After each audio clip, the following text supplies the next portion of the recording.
Today, our exciting journey leads us into the world of Carl Gustav Jung, an outstanding thinker, a talented physician, and a tireless explorer of the depths of the human soul and the mysteries of the mind. We will trace his life's path, starting from a small, cozy town in Switzerland and ending with the famous clinics where he made his first scientific discoveries. We will discuss his major works, which radically changed the understanding of psychology, and recount his fateful meeting with Sigmund Freud and the birth of a new, revolutionary direction in science. Subscribe to our channel if you haven't already. There are many more interesting videos ahead, and we will continue onward.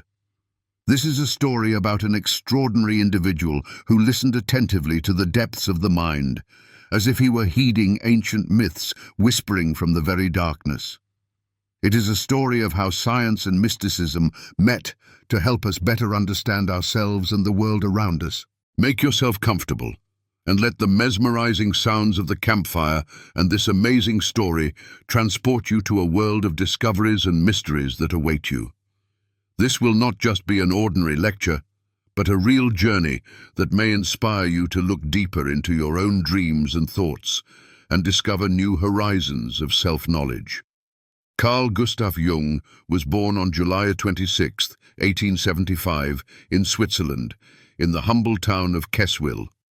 His father, Johann Paul Achilles Jung, was a respected pastor, and his mother, Emily, is remembered as a strong but somewhat enigmatic woman. Little Carl grew up in an atmosphere of constant talk about God, faith, and spirituality. However, by his own admission, it all sometimes seemed a bit monotonous and boring to him. He was a child who often preferred solitude, but it was in this solitude that he found something special, a deep connection to the world around him. From a very early age, Carl felt that the world around him was something more than just what could be seen with the eyes. He loved to read. Imagine a little boy sitting with a book full of myths and ancient stories, and literally immersing himself in these captivating worlds, where gods battle, heroes seek the meaning of life, and magic and enchantment come alive on every page. These stories seemed to call him to something greater, to uncharted secrets and discoveries. When he walked around his hometown, nature seemed to speak to him. He could stand for hours, admiring the majestic mountains or listening intently to the sound of the river, and imagine that behind all these sounds were hidden invisible forces, mysterious creatures, and ancient spirits. What does it all mean? He constantly asked himself, trying to unravel the mysteries of the universe. His father, being a religious man, could have explained it through the prism of faith in God, but Carl wanted to dig deeper, to find a more rational and scientific explanation for these phenomena. The relationship with his parents was quite complicated. His father, kind and gentle, sometimes seemed too passive and detached to Carl, while his mother was unpredictable. She was sometimes loving and caring, and then suddenly withdrew into herself, as if living in some parallel world of her own. This left an indelible mark on Carl's soul, and he often wondered, why are people so complicated? What lies behind their actions and words? These childhood experiences became the first, but very important, building blocks in his future understanding of the human psyche. But most of all, little Carl was captivated by myths, legends, and religious tales. He felt that they held answers to the most important questions, which seemed to interest no one around him. Why do people believe in God? Why does each culture have its own unique stories about the creation of the world? Even as a child, he began to seek answers to these complex questions, and this exciting lifelong journey was just beginning. So, imagine a little boy sitting on a rock somewhere in the picturesque Swiss Alps. The wind playfully ruffles his hair as he looks into the distance, at the horizon, and thinks, "The world is so vast, and I am so small in it. But I know for sure that there is a deep meaning hidden somewhere, and I will definitely find it, no matter what it takes." As Carl Jung grew older, his insatiable craving to study human nature led him to choose a profession that he felt could help him unravel the most complex mysteries of the mind. He entered the University of Basel, where he began studying medicine. At first, this seemed like a perfectly ordinary choice for a young man, but Carl already knew that he was interested not just in treating physical ailments, but in something far more mysterious and complex, the souls and minds of people, their inner world. While studying at the university, Carl Jung discovered that his attention was particularly drawn to psychiatry, a relatively young science that at the time was on the periphery of medical practice. Many considered it something strange and not fully developed, but for Jung, it was an area full of riddles, unsolved mysteries, and promising opportunities. He understood that if the human mind is a deep and unexplored ocean, then psychiatry could become his reliable ship for an exciting exploration of this ocean. After successfully graduating from university, Jung took a job at one of the most famous psychiatric clinics of the time, the Burg Hölzli, located in picturesque Zurich. This place was not just an ordinary medical institution, but a true center of advanced research in the field of psychiatry, where the best minds of the time gathered. Here, Jung came under the guidance of Eugen Bleuler, an outstanding physician and innovator who introduced the term schizophrenia into scientific use, which changed the understanding of mental disorders. Bleuler firmly believed that the human mind could be understood by carefully observing the behavior of patients and thoroughly analyzing their words and actions, and Jung fully shared this view. Working at the Burg Hölzli became a real school of life for Jung, a university where he gained invaluable experience and knowledge. Every day he encountered patients who lived in a world of their own fears, obsessive fantasies, and inner contradictions. He listened attentively to their stories, carefully recorded his observations, and became increasingly convinced that the human mind is much more complex than anyone could imagine. One day, during a conversation with one of the patients, Jung felt that behind every spoken word there was something more than just superficial memories or personal experiences. It was like a signal, a subtle clue, indicating that within us there are deep layers of consciousness that modern science has not yet managed to touch.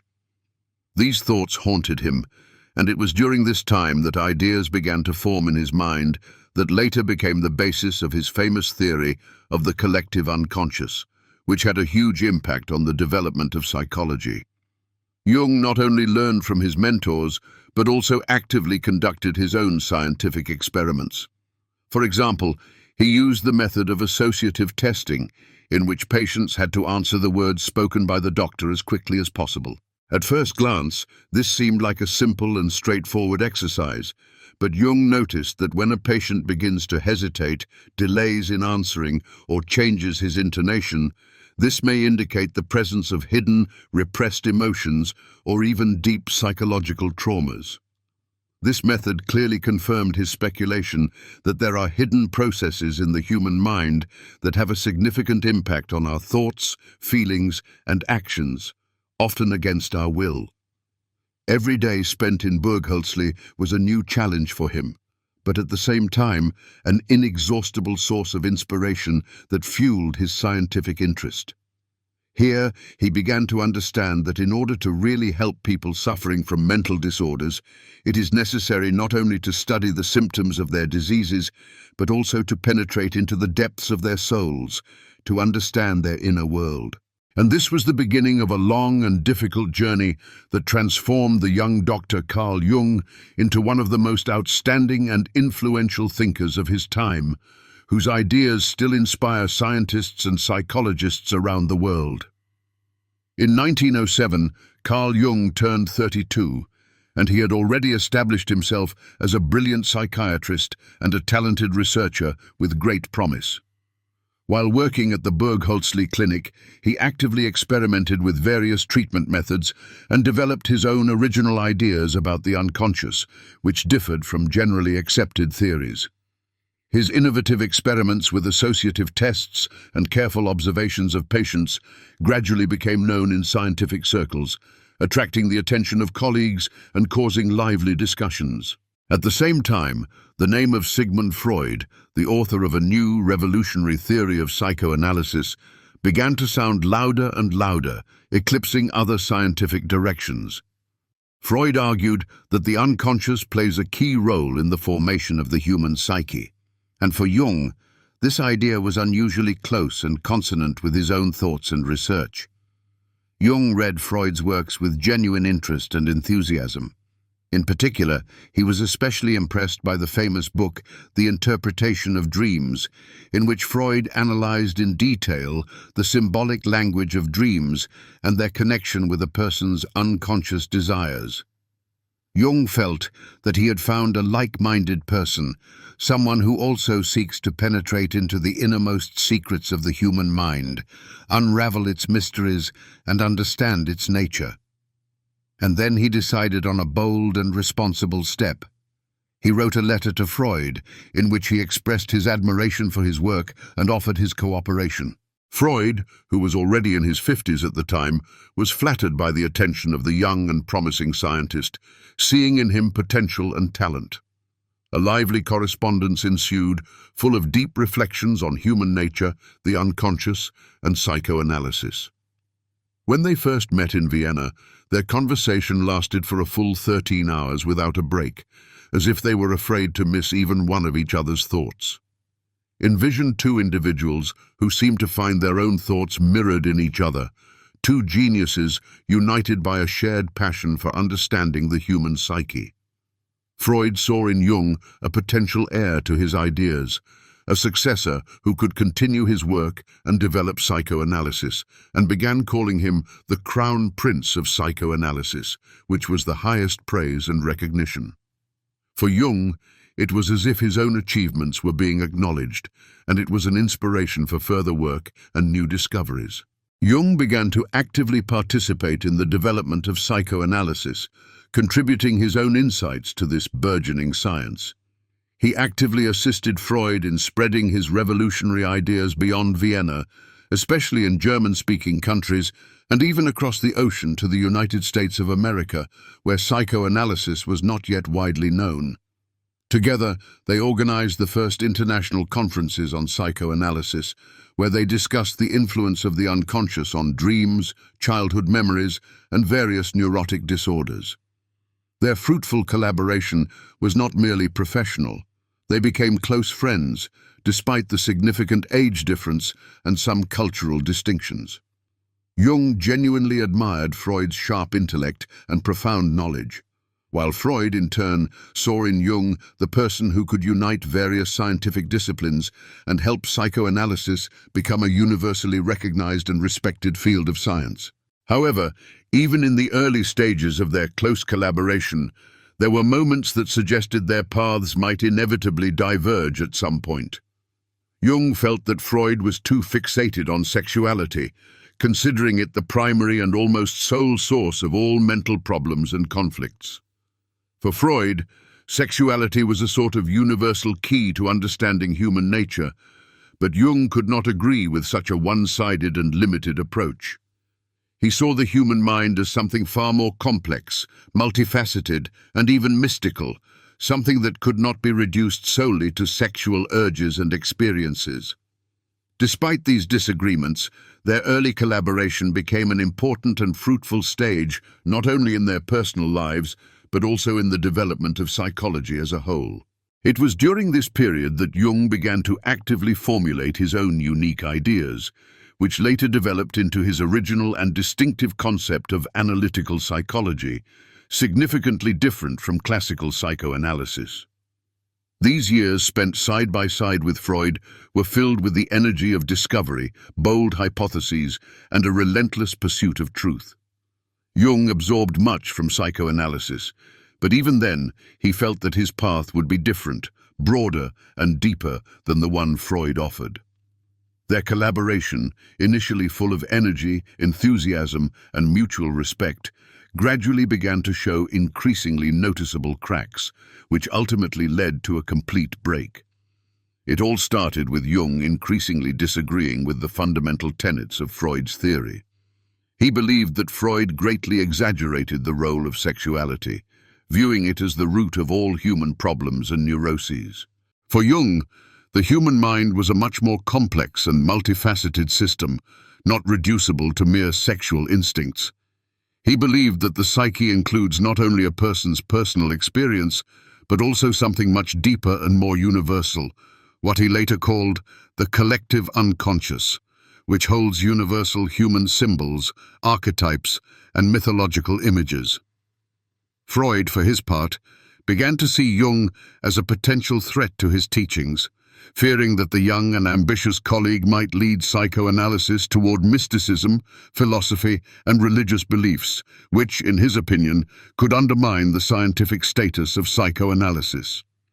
They repeatedly tried to discuss their disagreements and find a compromise, but the more Jung offered his own ideas, the more Freud insisted on his own correctness, unwilling to deviate from his beliefs.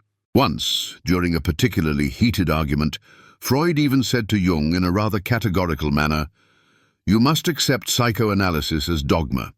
Any deviation from it will destroy all our joint efforts." For Jung, this became a sort of turning point, a moment of truth. He could not and would not work within the framework of a strict and immutable dogma, which restricted the freedom of scientific inquiry and hindered the further development of psychology. He had always been attracted to myths, symbols, religious images, everything that Freud rejected and considered unscientific. Jung felt that beyond sexuality lay a vast and unexplored world, full of mysteries and secrets, and this world could not be ignored if we wanted to understand the true nature of humankind. Their disagreements gradually turned into cold alienation and mutual misunderstanding. When Jung began to publish his works, in which he proposed his own theories that were radically different from psychoanalysis, Freud perceived this as a betrayal and a violation of all previous agreements. They could no longer remain allies and continue to work together. In 1913, their relationship finally and irrevocably broke apart. Jung left the International Psychoanalytical Association, founded by Freud, and began his own independent path in science. This break was painful and traumatic for both of them. Jung later admitted that it was one of the most difficult periods in his life, a period of deep crisis and re-evaluation of values. But it was in this challenging moment that he realized that he must follow his own path, without looking back at authorities and without fear of criticism. This painful break opened the door for him to create his own unique school of thought, analytical psychology, which later brought him worldwide fame and recognition. It was the beginning of a new chapter in his life, a new stage in his scientific career. Jung left behind Freud's strong influence and turned his keen eye to the study of myths, archetypes, symbols, and the collective unconscious, striving to understand their role in the formation of the human psyche. He developed his theories in solitude, but with an unquenchable fire of scientific inquiry, with an unslakable thirst for knowledge. The break with Freud was a painful but necessary step towards finding his own unique voice in the world of psychology and making his own unique contribution to this science. When Carl Gustav Jung finally broke off his relationship with Freud, he found himself at a kind of crossroads, where he had to make an important choice that would determine the rest of his life. It was painful and difficult for him to lose a friend and mentor, but at the same time, he felt a long-awaited freedom and the opportunity to follow his own path. Now, an inexhaustible expanse for scientific research opened up before him, unconstrained by the limitations of others' theories. Jung had always been an inquisitive researcher, tirelessly seeking deeper meanings, and now nothing could further restrict his flight of thought and freedom of scientific inquiry.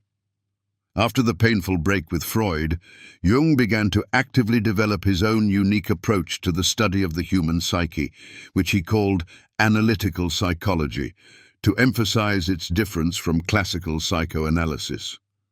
Unlike Freud's psychoanalysis, which focused primarily on sexuality and personal individual human experience, Jung decided to dig much deeper, to look into the most secret corners of the human soul. He was interested not only in the personal history of a particular person, but also in the elements of the psyche common to all humans, the universal patterns manifested in the behavior and thinking of different people, regardless of their age, gender, social status, and cultural background.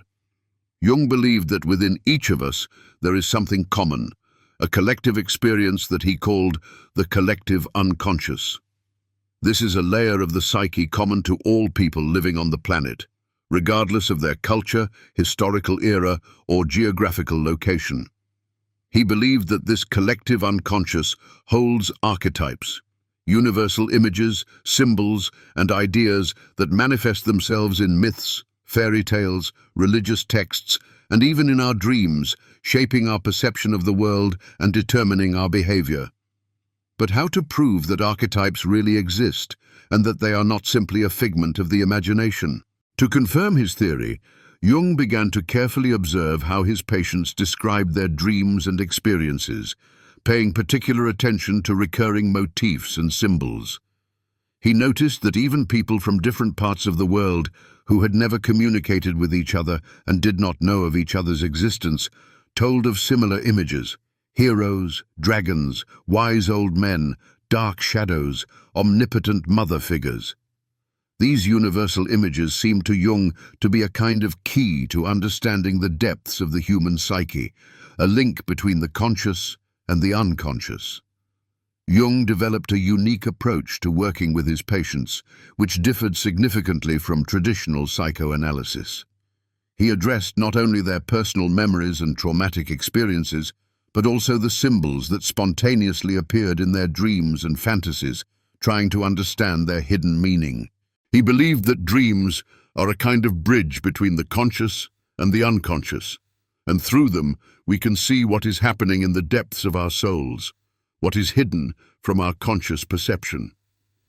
To explain and illustrate his complex and innovative ideas, Jung used a wide variety of sources: mythology, art, religious texts, philosophical treatises, and anthropological studies. He was sure that the human mind could not be understood without taking into account its close connection with culture and history, with the collective experience of all humankind. This approach demonstrated the breadth of his thinking, encyclopedic knowledge, and boldness of vision, allowing him to see what remained unnoticed by others. But analytical psychology was not just a theoretical concept, but a real practical system that helped people better understand themselves, sort out their internal conflicts, and find harmony with themselves and the world around them. Jung taught his patients and followers that within each of us there is something more than just the sum of childhood memories, personal traumas, and individual experience. He believed that humans by nature strive for wholeness, for the integration of all aspects of their personality, both light and dark, both conscious and unconscious. He called this crucial idea individuation, by which he meant the process of becoming an individual, of finding oneself.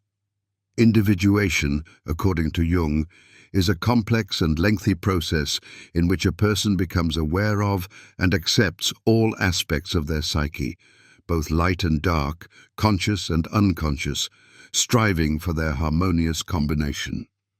It is a journey to oneself, to one's true essence, to the unveiling of one's unique potential.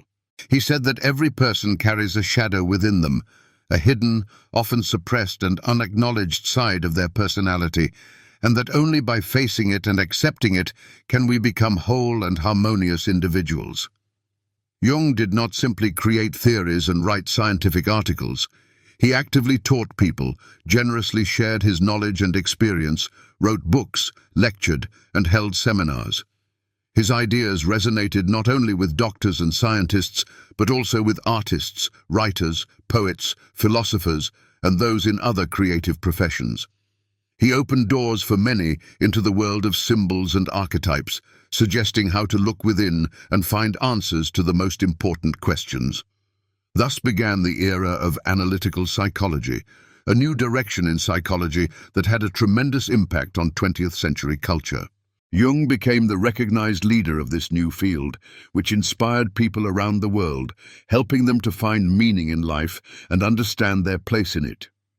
He showed that within us lie not only problems, complexes, and neuroses, but also immense opportunities for personal growth, self-discovery, and spiritual development. And his profound and wise ideas continue to inspire people to this day, many years after his death.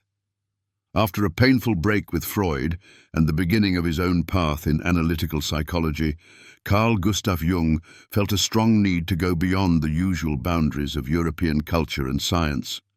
He understood that his bold theories about the collective unconscious and archetypes needed confirmation and inspiration, which could only be found outside of Europe, in communication with representatives of other cultures and civilizations. Jung always believed that the human soul is connected to something universal, to a kind of common source, and he embarked on distant journeys to better understand this connection and find confirmation of his theories. In the 1920s, Jung traveled to North Africa and then to East Africa, carefully exploring the culture of local tribes, which he believed had retained a closer connection to primordial archetypes and ancient myths. He closely observed the lives of the local tribes, their customs, rituals, traditions, and myths, trying to understand their worldview and value system. This trip made an indelible impression on Jung and had a huge impact on his subsequent scientific work. He felt that these cultures lived much closer to the collective unconscious than modern Western societies, mired in rationalism and materialism. He was particularly impressed by how the universal symbols and archetypes he had seen many times in the dreams of his patients manifested themselves in the myths and customs of African tribes, thereby confirming his theory of the collective unconscious. For example, images of valiant heroes, powerful spirits, totemic animal guardians, all of this seemed to resonate deeply with his theory of archetypes, confirming its universal character. Jung recalled once sitting by a campfire with an African tribe and watching the starry sky with fascination. At that moment, he later wrote, I felt the boundary between myself and this ancient world fading, the separation between myself and these people disappearing. It was like returning to something long forgotten, yet deeply familiar, to something that has lived within me since birth. Later, Jung traveled to mysterious India, which had an even greater impact on him than Africa. There, he carefully studied Hindu and Buddhist philosophies, visited ashrams, conversed with sages and spiritual teachers, and observed complex religious rites. It was in India that he first encountered the idea of the mandala, a sacred circle symbolizing wholeness and harmony, which was widely used in various spiritual practices to achieve inner balance and unity with the cosmos. The mandala made a stunning impression on Jung because it mirrored his own ideas about the integrity of the psyche, about the need to unite all its parts to achieve harmony. He began to use this powerful symbol as a tool for analyzing the dreams and fantasies of his patients, helping them to better understand themselves and their internal conflicts. Jung believed that the mandala is an archetypal image, symbolizing the eternal striving for order and harmony in the chaos of the human soul. He was also deeply impressed by the philosophical concepts outlined in ancient Indian texts, which spoke of the inextricable connection between man and the cosmos, of his unity with the entire universe. This fully confirmed his belief that archetypes do not depend on time or place, but are universal to the entire human psyche, common to all people, regardless of their cultural background. In addition to Africa and India, Jung visited South America, where he carefully studied the culture of indigenous peoples, and the United States, where he immersed himself in the study of the spiritual practices of Native Americans, trying to understand their deeper meaning. In each culture, he found irrefutable evidence for his theory of the collective unconscious and archetypes. For example, in the complex rituals of shamans, Jung saw the same universal images that arose in his patients in Europe, although these people had never heard of shamans and were unaware of their existence. He realized that these symbols and archetypes appear regardless of geographical location, cultural traditions, and personal experience, as if they are sewn into the very structure of the human psyche, are its integral part. Jung's travels became a key stage in the development of his scientific and philosophical ideas, having a huge impact on them. They gave him a unique opportunity to see archetypes in action, not only in the dreams and fantasies of his patients, but also in the real myths, rituals, and daily lives of people belonging to the most diverse cultures. These scientific expeditions greatly enriched his theory of the collective unconscious, giving it greater depth and persuasiveness. Jung came to the final conclusion that myths and symbols are a universal language that helps humanity understand itself, its deepest fears, hopes, and aspirations. This ancient and powerful language speaks of our deepest fears, bright hopes, and how we seek meaning in life, how we try to find our place in this vast and complex world. Jung wrote, "I have seen that a person can be separated from their roots, forget their history, and break ties with their people, but their soul always strives for its origins, for its ancient roots. It remembers the ancient paths, even if the person themselves has long forgotten about them and does not want to remember them." These scientific discoveries inspired him to create new works in which he delved into the study of archetypes, rituals, and symbols, trying to understand their role in the life of man and society. Jung's travels became not only a scientific study and ethnographic expedition, but also a deep journey into himself, to the depths of the soul, where the answers to the most important questions about life, death, and the meaning of human existence lie. By the end of his long and fruitful life, Carl Gustav Jung had become one of the most prominent, influential, and at the same time controversial figures in the history of psychology, having a huge impact on 20th century culture. His bold and innovative ideas were inspiring, sparked heated discussions, and were often ahead of their time, anticipating many scientific discoveries. Although Jung had departed from academic medicine and was somewhat isolated from the scientific community, his later works became a reflection of the incredible depth and breadth of his thought, the result of many years of scientific research and philosophical reflection.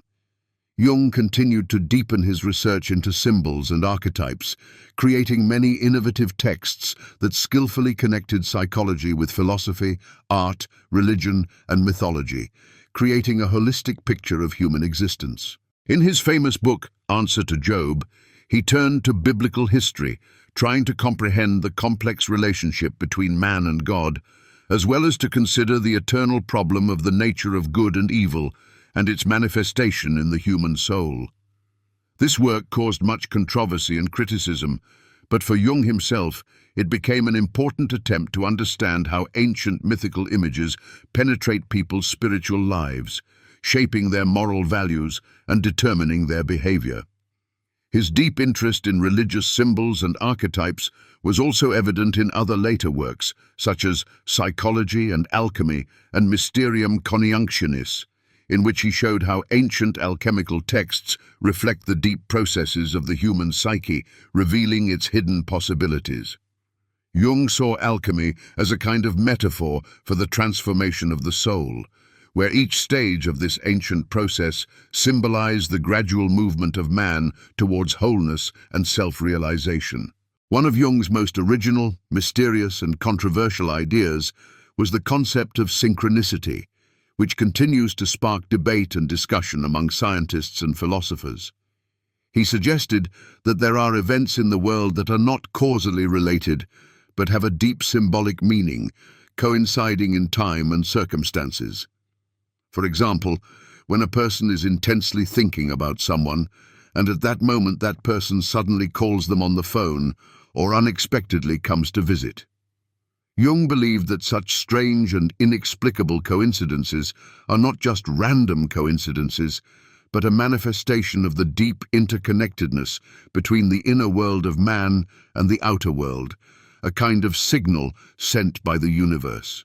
Together with the eminent physicist Wolfgang Pauli, a Nobel laureate, he tried to link his idea of synchronicity with quantum physics, arguing that the world is arranged much more complex and mysterious than we are used to thinking, and that there are hidden connections between various phenomena that have yet to be discovered. By the 1950s, despite numerous criticisms from the scientific community, Jung had gained wide international recognition, becoming one of the most famous and influential psychologists in the world. His groundbreaking works have been translated into dozens of languages, published in vast quantities, and have sparked keen interest among readers worldwide. He lectured in various countries, met with prominent figures of his time, including Albert Schweitzer and Joseph Campbell, and exerted a tremendous influence on them. Jung became an inspiration not only for psychologists, but also for artists, writers, filmmakers, philosophers, and representatives of other creative professions who drew inspiration from his bold and original ideas. His profound ideas about the collective unconscious, archetypes, individuation, and synchronicity have been reflected in literature, film, painting, music, and other art forms, enriching global culture. His teachings have profoundly influenced the work of such outstanding individuals as Jorge Luis Borges, Hermann Hesse, Ingmar Bergman, and many others who used his ideas in their works, imbuing them with deep meaning. However, despite worldwide fame and recognition, Jung never sought popularity or notoriety. He remained a humble man who always asked complex questions, tirelessly explored the mysteries of the human soul, and constantly questioned his conclusions, striving for truth. "I am not what happened to me. I am what I chose to become," he said, emphasizing the importance of free will and personal responsibility in shaping one's own personality. In the final years of his life, Jung secluded himself in his cozy home in Küsnacht, located on the picturesque shores of Lake Zurich, where he enjoyed peace and quiet. There, he continued to write books, reflect on eternal questions, and receive a few students and followers, generously sharing his knowledge and experience with them. His works during this period became more philosophical and spiritual, focused on the search for the meaning of life and death, on understanding human destiny and its place in the universe. In 1961, shortly before his death, Jung finished his autobiographical book, Memories, Dreams, Reflections, in which he frankly spoke about his life journey, his scientific discoveries and personal experiences, his joys and disappointments. He wrote about his childhood fears, about mystical insights, about how he saw archetypal images in his dreams, sharing his innermost thoughts and feelings. This book became a kind of spiritual testament of the great thinker, his final message to humanity. Carl Gustav Jung died on June 6, 1961, leaving behind a rich scientific, philosophical, and spiritual legacy that continues to inspire people around the world to this day. His profound and original ideas continue to have a tremendous impact on various fields of knowledge, from psychology and psychiatry to philosophy, religion, art, and literature. Analytical psychology has become one of the most important and influential directions in the study of the human psyche, and concepts such as archetypes, the collective unconscious, individuation, complex, and synchronicity have firmly entered the cultural lexicon and are widely used in various fields of knowledge. Jung showed that a person is not just a collection of memories and habits, but a profound and unsolved mystery connected with myths, symbols, and the entire universe, a part of a vast and complex world.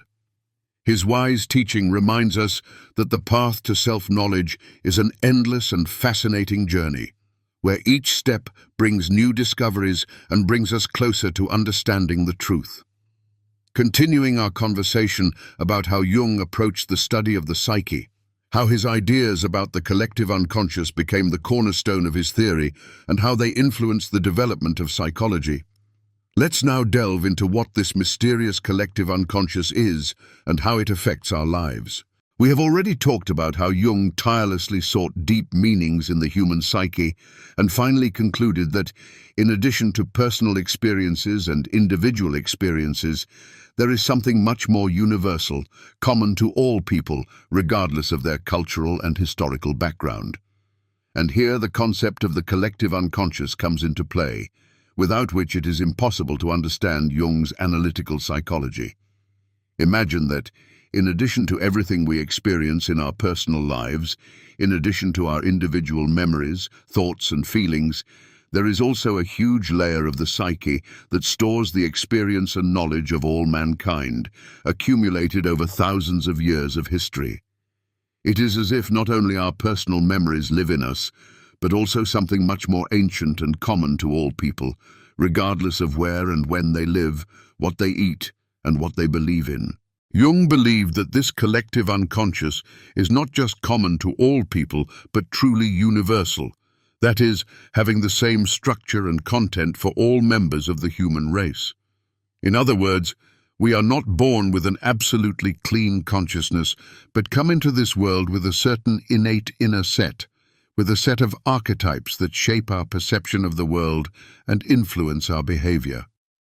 These archetypes are universal symbols that we all, regardless of where and when we live, carry within ourselves, like genetically inherited programs that determine our reactions to various situations. These are not just separate images or representations, but deep mental structures that shape our perception of the world, influence our experiences, thoughts and actions, determining our behavior. This explains why myths, religions, fairy tales and dreams, despite the enormous differences in cultures and historical epochs, contain surprisingly similar symbols and motifs, reflecting the universal experience of mankind. And these universal symbols are not accidental at all. They reflect what is contained in the collective unconscious, allowing us to better understand ourselves, other people, and the world around us, to penetrate the essence of things. Archetypes are central elements of Jung's theory, a kind of key to understanding the human psyche, which helps explain why, despite cultural differences and individual characteristics, we often perceive the world in a similar way and react to the same events in the same way. By archetypes, Jung meant universal, innate, and primordial images, symbols and motifs that exist in the collective unconscious and are passed down from generation to generation, shaping our view of the world. These are like templates or models that influence our perception, behavior, and emotional reactions, although we often do not realize their presence in our psyche. Archetypes are not just abstract ideas or disparate images, but powerful mental structures that have a huge impact on our inner world, shape our values, and determine our behavior. They manifest themselves in myths, religions, fairy tales, dreams, and even in everyday life, directing our actions and determining our interpersonal relationships. These symbols and images may be different in different cultures and historical eras, but their deep meaning and influence on the psyche are always the same, as they reflect the universal human experience. For example, the image of a hero, a wise old man, a loving mother, a dangerous shadow, a mysterious soul. These are all archetypes that help us understand not only other cultures, but also ourselves, our strengths and weaknesses. Jung argued that archetypes are a kind of universal code that helps people successfully cope with various life situations, from birth to death, overcome difficulties, and find meaning in life. They are based on deep, instinctive experiences that are embedded in every person from birth and passed down from generation to generation, forming the collective memory of mankind. These powerful images, such as the maternal image, the image of a great hero, the image of a wise mentor, or the image of a sinister shadow, can manifest in our consciousness in the form of certain symbols, stories, or even specific people. We can see them in our dreams, in our fantasies, or even in works of art, literature, and cinema that reflect archetypal motifs. Archetypes are not limited to any one generation, culture, or historical era. They exist outside of time and space, passed down from generation to generation through genes and cultural traditions, acting as the collective memory of mankind, determining our reactions to various life situations. Jung believed that they can be activated by various events in a person's life, especially when they face important internal or external changes that require a re-evaluation of values and a restructuring of personality. For example, when a person experiences a serious life crisis, such as the loss of a loved one, divorce, or job loss, archetypes can be activated, offering them ways to resolve this crisis through symbolic images that appear in their dreams and fantasies. Myths and legends about heroes and their adventures, about fighting monsters and dragons, about the search for treasures and truth. All these are archetypal images that are deeply subconsciously connected with the internal processes taking place in the psyche of each person. Archetypes are not just abstract ideas or philosophical concepts. These are living and active forces that help us to recognize and experience our internal conflicts, to find a way out through symbols and myths that are universal to all mankind. Archetypes are one of the most powerful tools in the analysis of the human psyche, which helps us understand how deeply rooted these images are in us, how they influence our behavior and perception of the world, determining our actions and shaping our beliefs. Let's consider each archetype in more detail, study its characteristics and manifestations. Let's look at specific examples from real life, literature, mythology, and cinema to better understand how they manifest in a person's life, what specific images and behaviors are associated with them, and what impact they have on our personality. The persona, or mask, is the social image that we show to the people around us, the way the world sees us, and often this mask is created under the strong pressure of society's expectations, which requires us to meet certain standards. This is a kind of role that we play in society in order to conform to social norms and expectations. Picture, for instance, a woman who always appears in public as the quintessential mother, completely devoted to her children. Her children are always well-dressed, obedient and polite. She herself is constantly smiling, actively involved in all school events, and seems strong, energetic and full of enthusiasm. But at home, when no one is watching, she might be completely different, tired, irritable, anxious, doubting her abilities, and dreaming of a moment of peace and quiet. Or consider the director of a large and successful company. At work, he projects the image of a confident individual with an iron will, someone who is in complete control, makes important decisions, and isn't afraid to take risks. Yet, behind this carefully constructed facade may lie a constant fear of failure, a deep-seated personal insecurity, and an unquenchable thirst for recognition. In literature, such examples abound, demonstrating the complexity of human nature. Take, for instance, Dorian Gray from Oscar Wilde's famous novel, The Picture of Dorian Gray. His meticulously crafted mask is his perfect appearance, youth, beauty, impeccable manners, and boundless charm. Everyone around him sees him as flawless, happy, and successful, but inside he has long rotted away, his soul poisoned by vices, and his true face hidden in a horrifying portrait that ages and deteriorates instead of him, reflecting his moral decay. Or let's say, Mr. Rochester from Charlotte Bronte's novel, Jane Eyre. At the beginning of the book, he appears to us as a stern, cynical, and gloomy man, disillusioned with life, who doesn't rely on anyone or trust anyone. But it later turns out that this, too, is a kind of carefully constructed mask, behind which he hides his emotional wounds, tragic past mistakes, and deep inner vulnerability, concealing his true essence from prying eyes. If you delve into ancient mythology, you can find many similar examples there as well, which vividly demonstrate the duality of human nature. Take, for instance, Hercules, the hero of ancient Greek myths. He has always been depicted as the ideal hero, strong, courageous, virtuous, and generous, performing feats in the name of good and justice. But if you delve deeper into his complex and tragic story, it becomes obvious that his life is not as simple and cloudless as it seems at first glance. He committed terrible acts, suffered unbearable emotional pain, and struggled with his inner demons and weaknesses, trying to overcome them.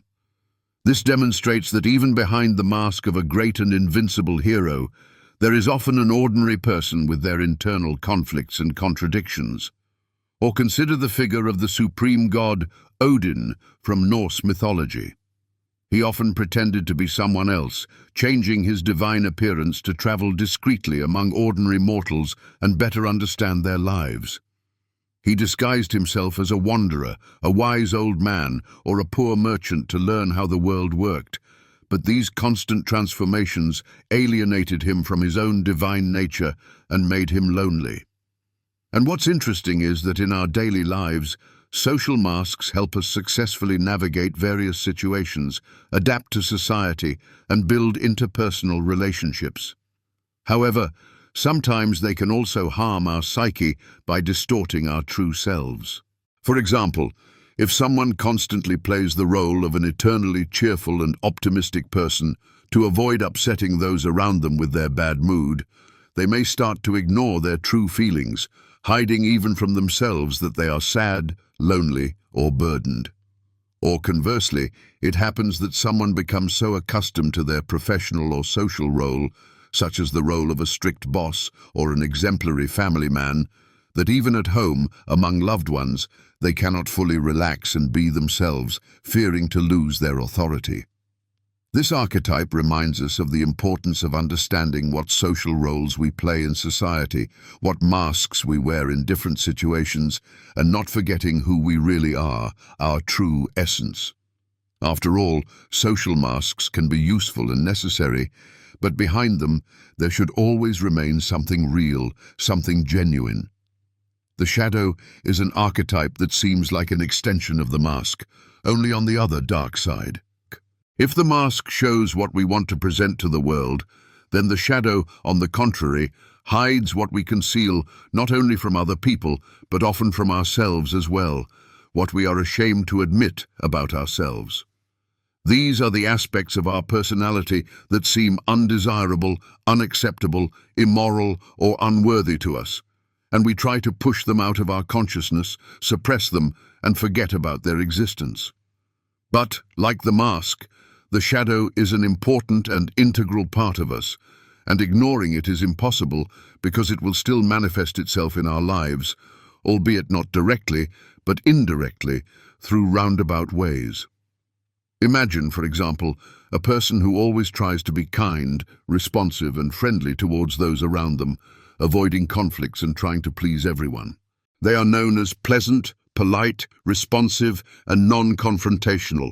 But inside, anger, resentment, irritation, and rage may accumulate, which they consider wrong, immoral, and unworthy of a well-mannered person, and therefore carefully hide deep within themselves, trying to suppress these negative emotions. However, suppressed emotions do not disappear without a trace, but only go deep into the unconscious, from where they continue to influence our behavior and mood. They can manifest unexpectedly and uncontrollably, for example through dreams, in the form of passive aggression, sarcastic remarks, or even sharp outbursts of anger in stressful situations when we lose control of ourselves. As a result, this person may feel disconnected from their true emotions and experience constant internal conflict, not understanding what is happening to them. In literature, vivid images of the shadow are also very common, demonstrating the complexity and contradictoriness of human nature. For example, Hector in Homer's famous Iliad. At first glance, he seems to embody the ideal hero, brave, noble, courageous, a selfless defender of his people, ready to give his life for his homeland. But if you look at him more closely, you can notice that his shadow is his deep-seated fear and insecurity, which he carefully hides from those around him. He is afraid of not being able to cope with the responsibility placed on him, afraid of letting down his family, friends, and native city, and this fear makes him even more human and understandable. Or take the classic villain from any movie or book, who seems like a completely negative character, devoid of any positive qualities, but deep down, his actions may be motivated by something close and understandable to us ordinary people, such as the fear of being rejected by society, the fear of loneliness or misunderstanding, the desire to avenge an offense. In ancient mythology, the archetype of the shadow is perfectly embodied by the figure of Loki from Scandinavian legends, a cunning and treacherous god. He is charismatic, intelligent, charming, and at the same time envious, vindictive, and destructive, disrupting order and challenging other gods and their established rules.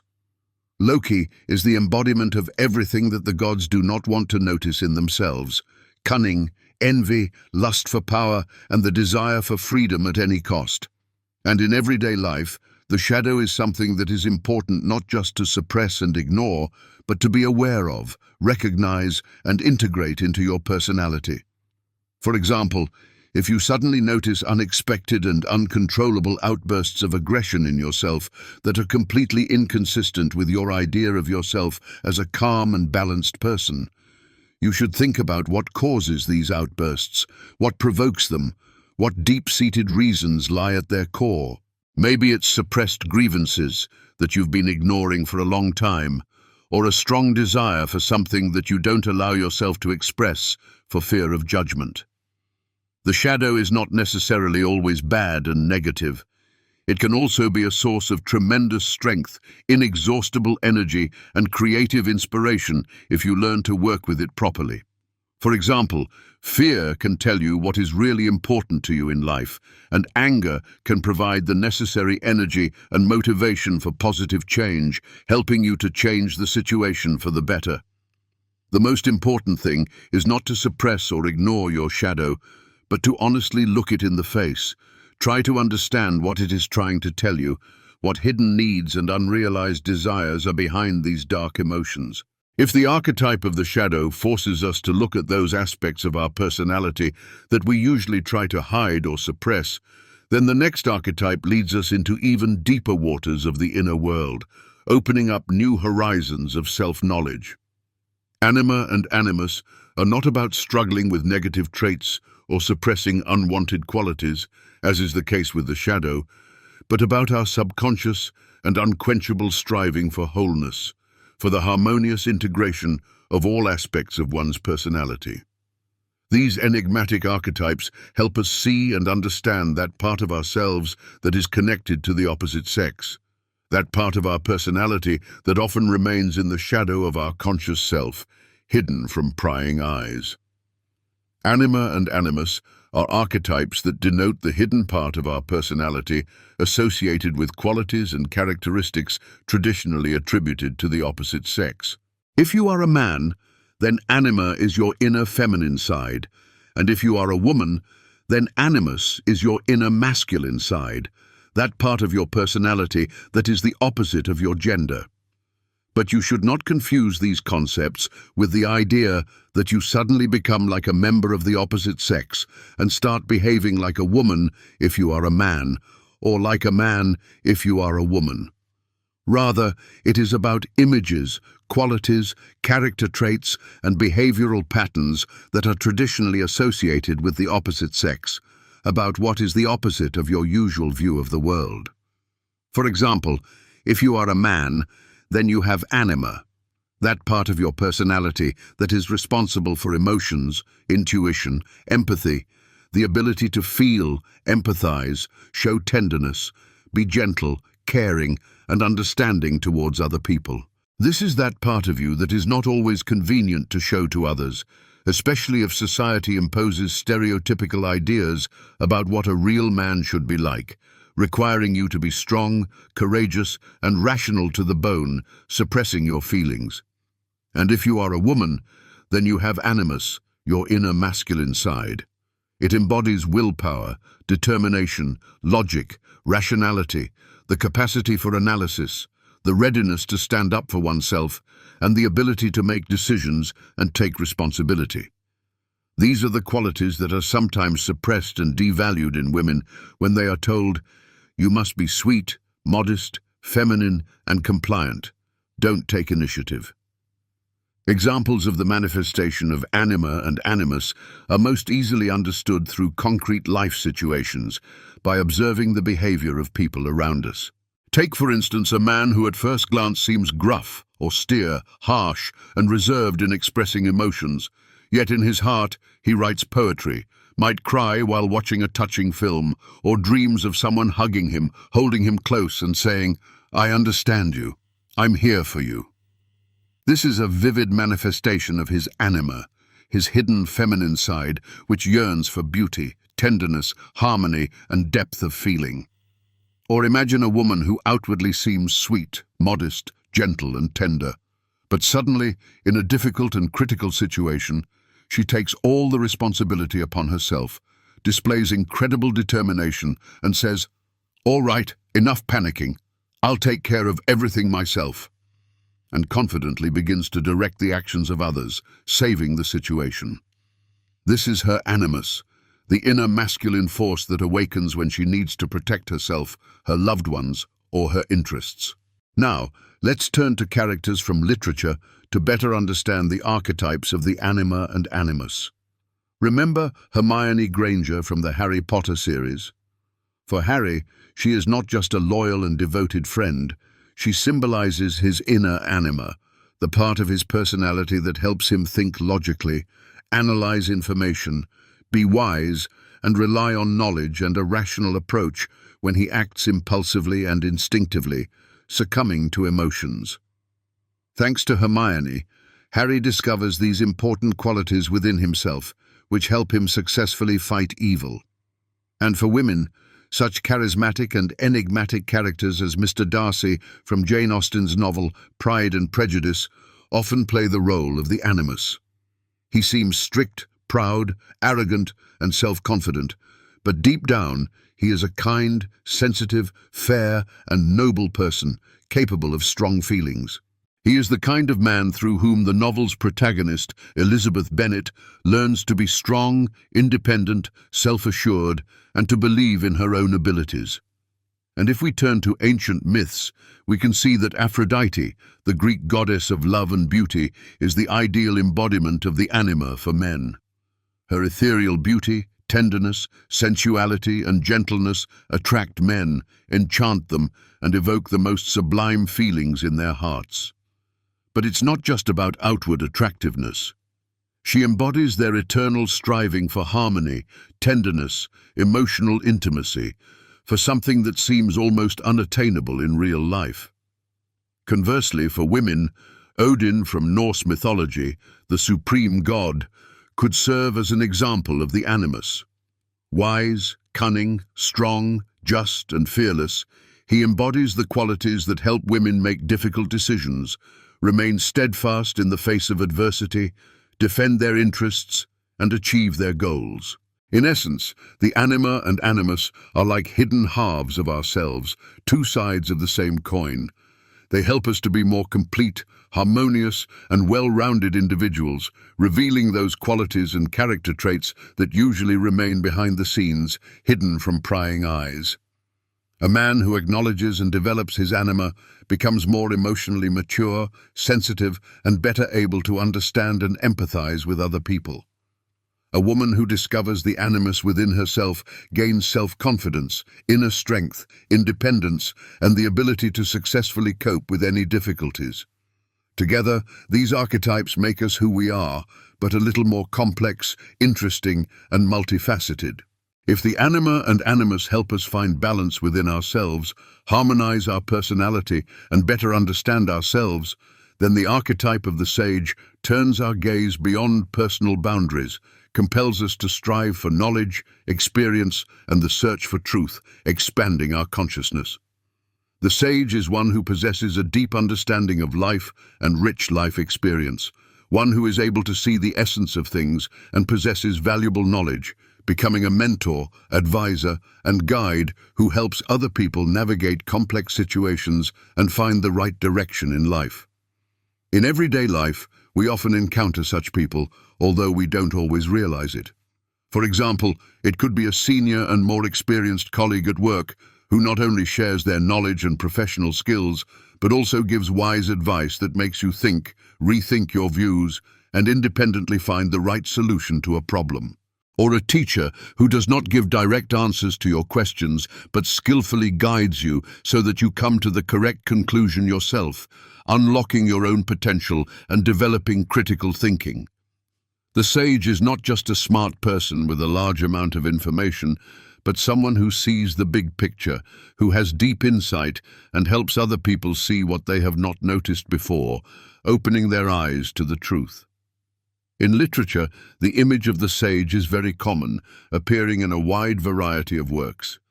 Remember Gandalf from J.R.R. Tolkien's famous The Lord of the Rings trilogy.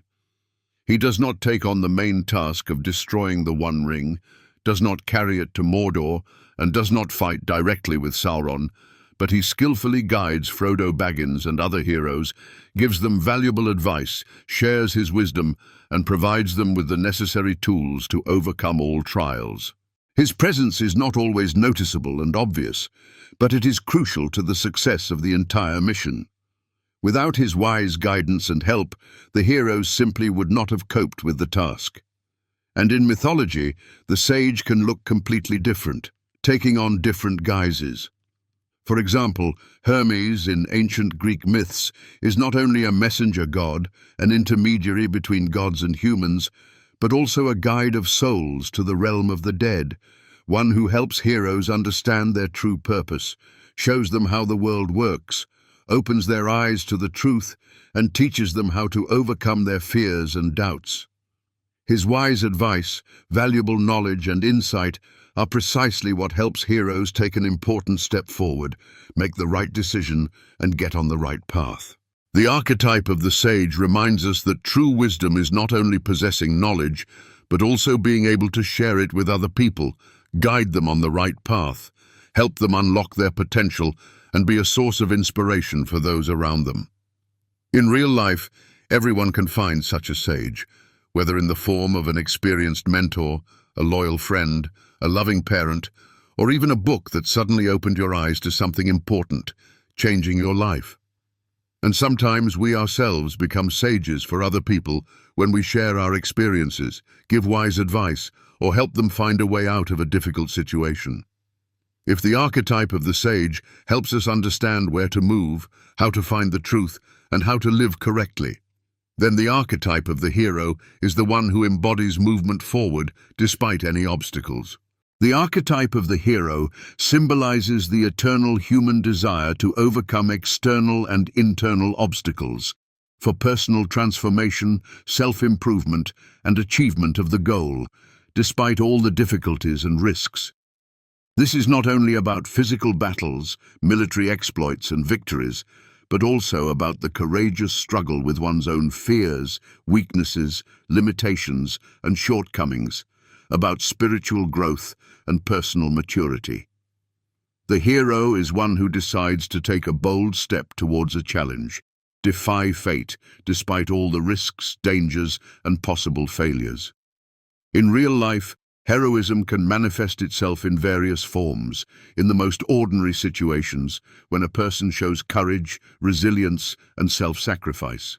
Imagine a person who has faced a serious illness, such as cancer, but instead of giving up, falling into despair, and giving in, he fights for his health with all his might, goes through complex procedures, and eventually returns to a full life, defeating the disease. Or imagine a person who decides to radically change their life, move to another city, master a new profession, start a career from scratch, learn something new in adulthood, despite all the difficulties and doubts.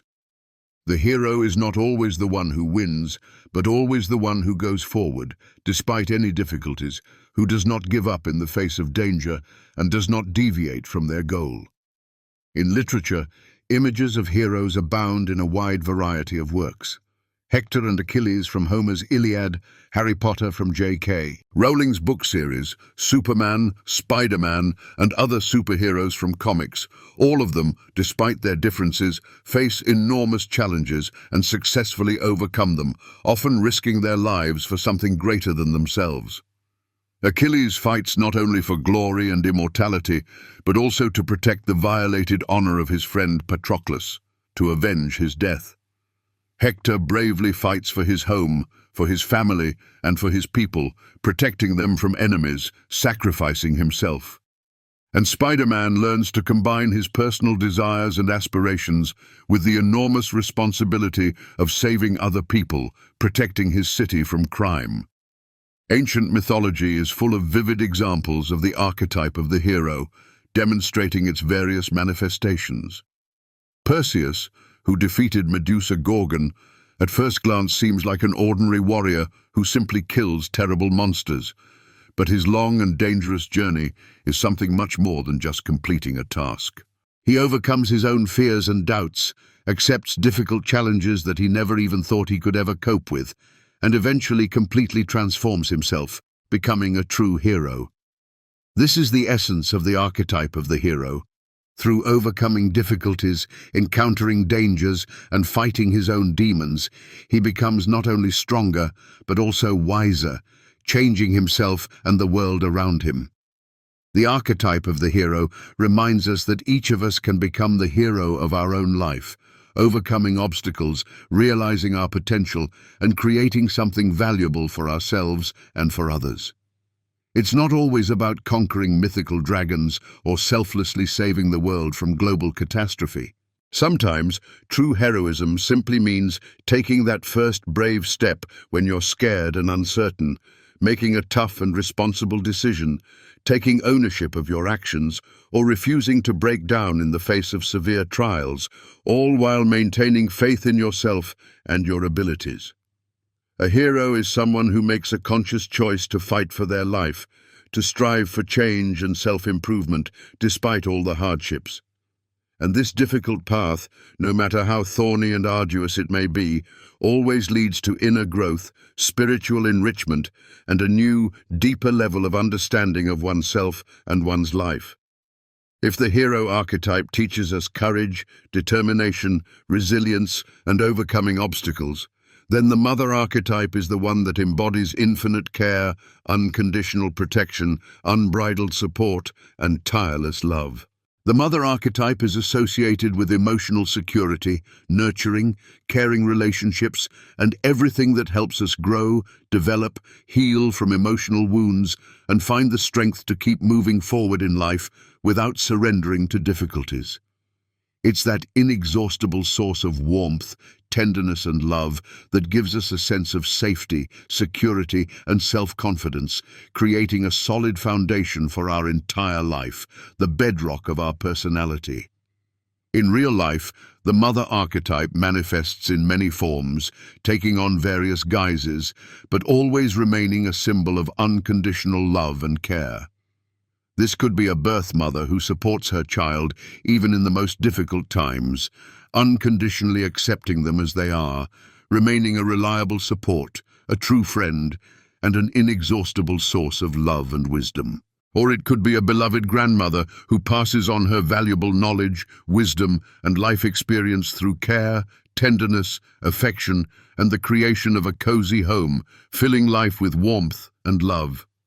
And sometimes, a second mother becomes someone who cares for us not out of duty, not out of blood relation, but out of a sincere calling of the heart, showing care, attention, and involvement, becoming part of our family, a friend, a mentor, or a partner.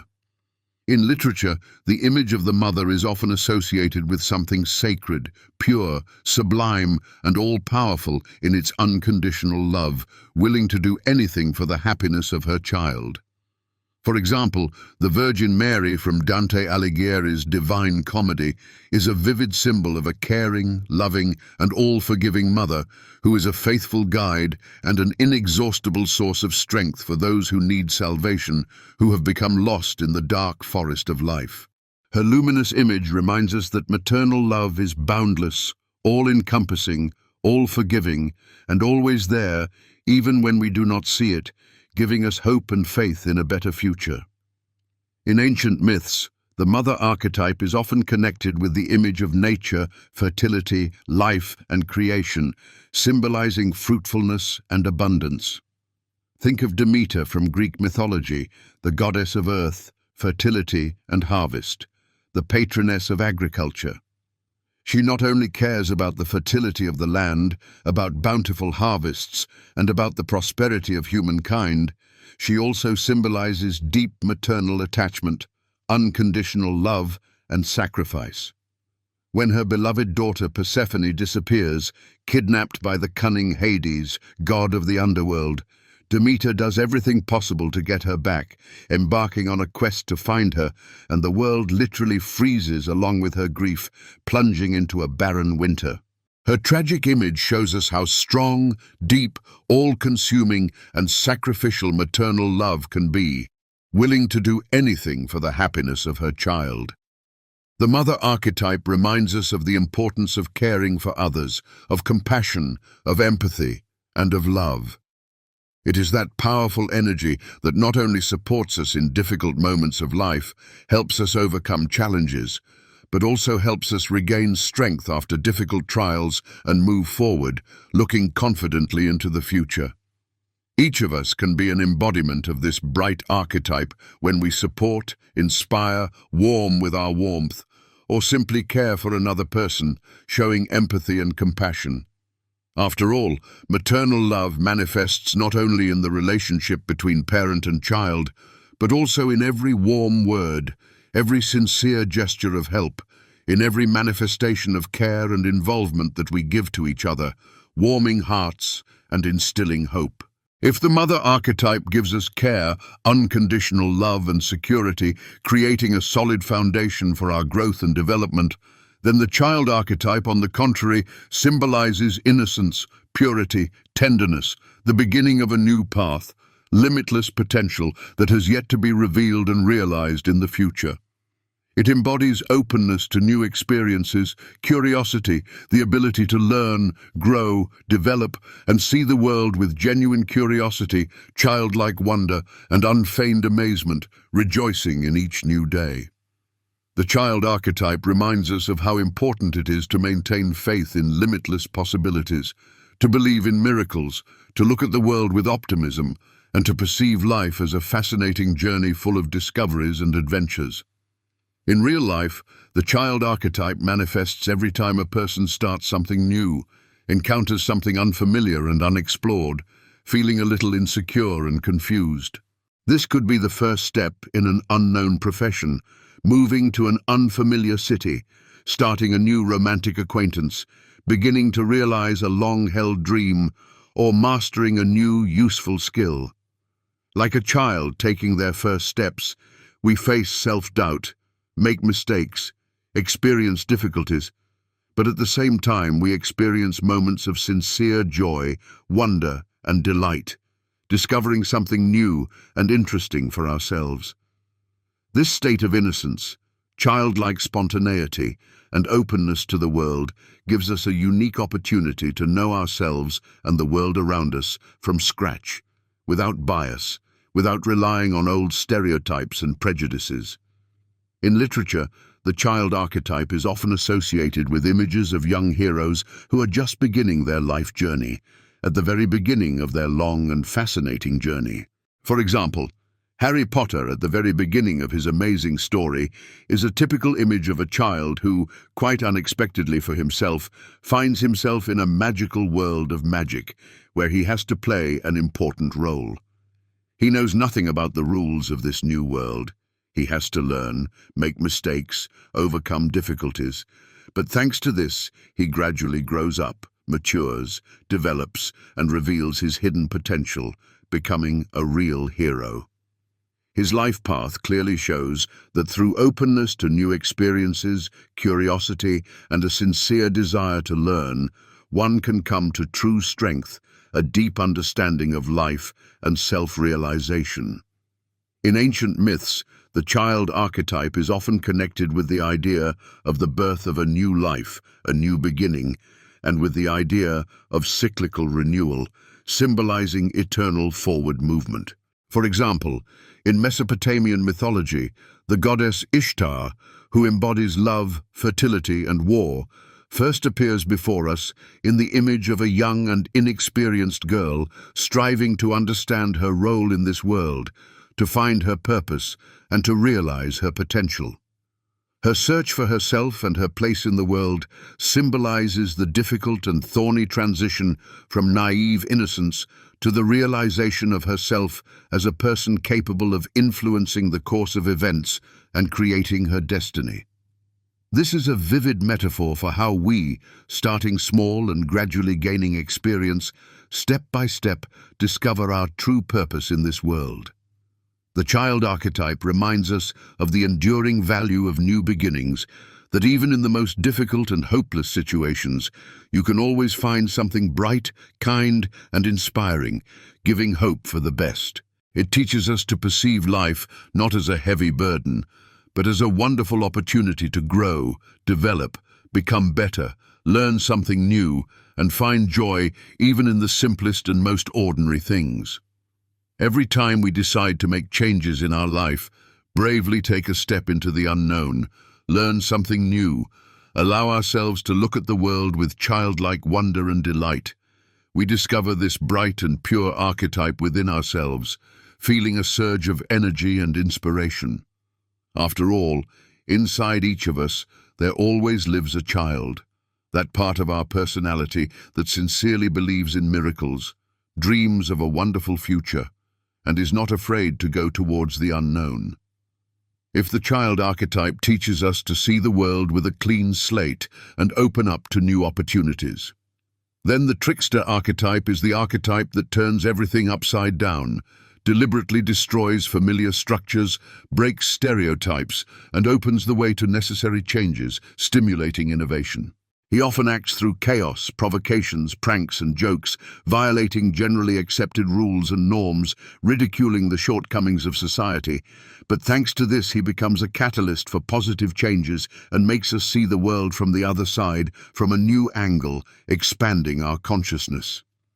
The trickster reminds us that even destruction can be part of the creative process, and a non-standard view of things is the key to new opportunities that we did not notice before. In real life, a trickster can be someone who dares to challenge established norms, traditions, and rules, who is not afraid to go against the tide and express their opinion, even if it goes against what is generally accepted. For example, it could be a bold entrepreneur who is breaking traditional approaches to doing business, offering the world an innovative product or service, or a courageous activist who is fighting social injustice, breaking down outdated barriers, and achieving equality and freedom for all. It can also be a talented artist who uses shocking and provocative art forms to convey an important idea to the audience, or simply a person who, with their non-standard point of view, changes the perception of others, helping them see the world in a new way. In literature, the image of the trickster often embodies a character who, despite his many pranks, mischief, and deceptions, plays a key role in the development of the plot, directing it in the right direction. For example, Loki from Norse mythology, the embodiment of chaos, deception, and disruption of order. He constantly provokes conflicts, disrupts the established order, sows discord, and stirs up trouble among the gods. Yet, ultimately, his actions provide a powerful impetus for both heroes and gods to embrace necessary changes, to make challenging decisions they wouldn't have considered while remaining in their comfort zones. Loki teaches us that the world cannot be static and unchanging. It is in perpetual evolution and transformation, and sometimes destruction is necessary for the birth of something new, better, and more perfect. In ancient myths, the trickster is often portrayed as a cunning, elusive, inventive, and provocative character who enjoys toying with the rules, deceiving and playing pranks on others, but always leaves behind a valuable lesson, helping those around them to become wiser. One of the most well-known examples is the coyote in Native American myths, a character that is both comical and tragic. He constantly violates the laws of nature, misleads those around him, and creates chaos and disorder. But at the same time, he demonstrates how to transcend the ordinary and discover new paths, learning from his mistakes and moving forward despite the difficulties. The trickster archetype teaches us not to fear change, unconventional thinking, or breaking with established norms. It suggests that dismantling outdated rules and stereotypes is sometimes necessary to move forward, as one cannot build something new, progressive, and promising without demolishing the old and obsolete. Each of us can become a trickster in our own lives when we commit to a bold and extraordinary act, break down outdated stereotypes, discard prejudices, or approach a problem from an unexpected angle, discovering an original solution. After all, it is sometimes chaos that opens the way for us to achieve genuine development, personal growth, and inner freedom. We have explored the most significant and frequently encountered archetypes, and now we can better understand how these ancient images influence our lives, shaping our personalities.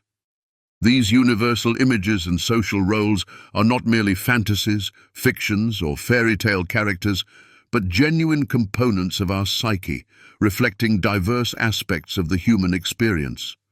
Each archetype reveals different facets of who we truly are, what inspires us, what we fear, what hinders us on our path to self-realization, and what forces empower us to move forward.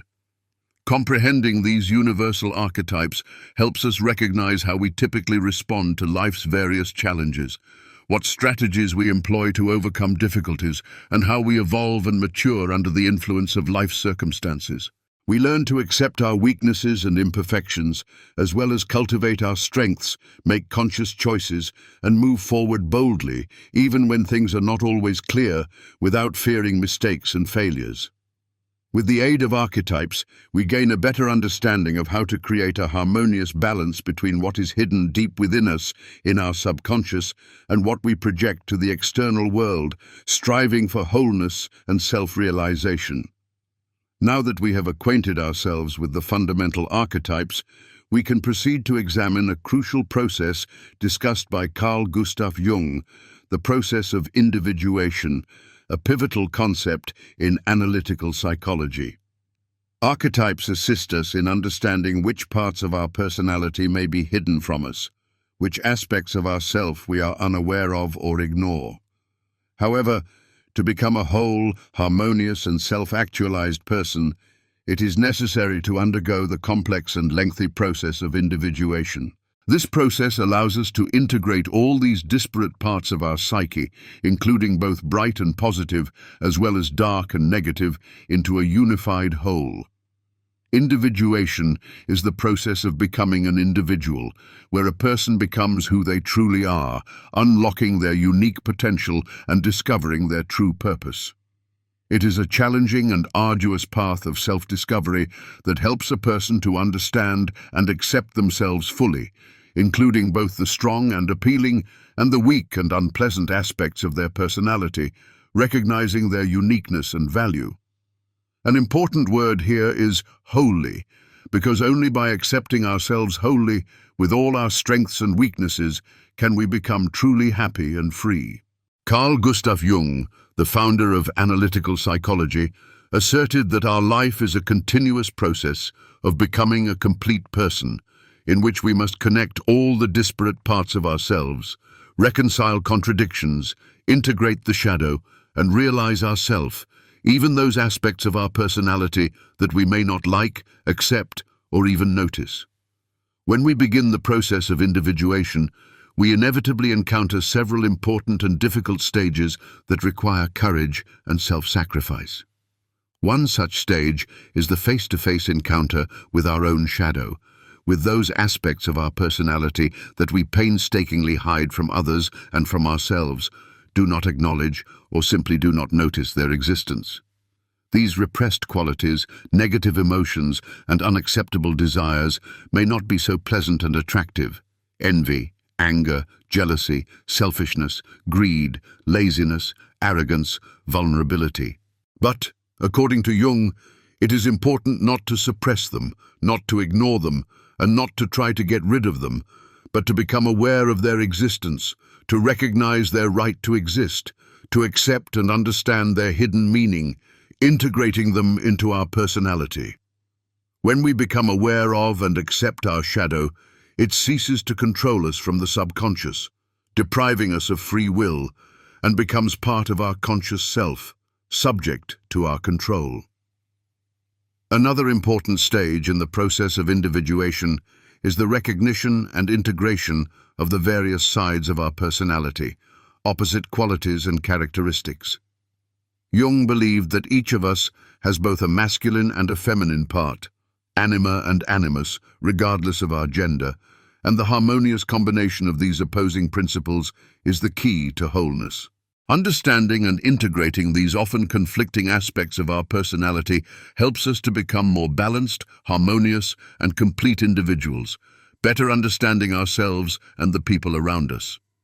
Individuation is not a quick and easy process, but a long journey that can take a lifetime. On this thorny path, a person often encounters difficult moments, internal conflicts, doubts, crises, and disappointments, requiring courage, perseverance, and dedication. Sometimes it happens that the old life, the former values, beliefs, and the former personality no longer work, do not bring satisfaction and happiness, and there is an urgent need to create something completely new, to rethink one's life. This process of personality reconstruction can be painful and traumatic because to grow, develop, and move forward, it is necessary to break something old, obsolete, and unnecessary within oneself, to abandon the familiar and comfortable, and to step out of one's comfort zone. But it is precisely this complex and painful process of self-destruction and self-restoration that allows a person to reach a new level of personal development, to find freedom and harmony. Jung said that individuation is not a final goal that can be achieved, but a continuous path that lasts a lifetime, a process of constant self-improvement and self-knowledge.